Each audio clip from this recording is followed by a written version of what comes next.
moi c'est Charlotte. Bonjour à tous, moi c'est Joseph, nous sommes conseillers SPECO chez Avenir Conseil Élevage. Et aujourd'hui nous allons vous présenter les résultats de marge obtenus sur la campagne 2023 et 2024. Ces résultats concerneront l'ensemble des marges brutes calculées hors bio.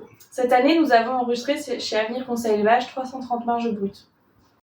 La tendance à la hausse de la quantité de lait produite par élevage se poursuit, avec cette année une production moyenne de 954 000 litres de lait. La moyenne de marge observée cette année est de 286 € les millilitres, soit 15 € les millilitres de moins par rapport à la moyenne de l'année précédente. À noter que cette moyenne reste tout de même bien supérieure à la moyenne observée sur ces 6 dernières années, qui était stagnante autour de 248 € les millilitres. À l'hectare, la marge brute de 3 300 € hectare est en recul de 50 € hectare par rapport à l'année précédente.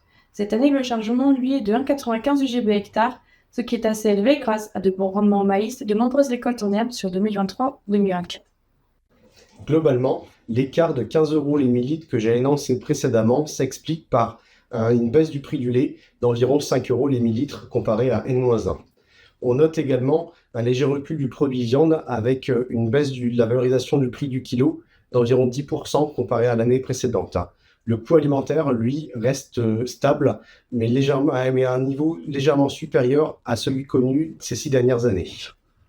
On observe 96 000 € d'écart de marge entre le quart inférieur et le quart supérieur des 330 marges calculées cette année chez Avenir Conseil Élevage. Autour de la moyenne de 286 € les millilitres observée cette année, un écart de 100 € les millilitres existe.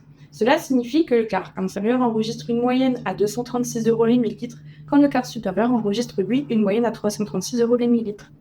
Contrairement aux tendances habituellement observées, cette année, cet écart s'explique à 50% par le produit du lait et à 50% par les charges, avec d'un côté un impact marqué par le prix du lait et de l'autre côté des variations de coûts alimentaires. Ce sont ces deux éléments qui expliquent principalement l'écart de marge de 96 000 € entre le quart supérieur et le quart inférieur. La marge brute est un constat après une année écoulée. Pour piloter au quotidien, les conseillers d'ACE peuvent calculer avec les éleveurs une marge sur coût alimentaire.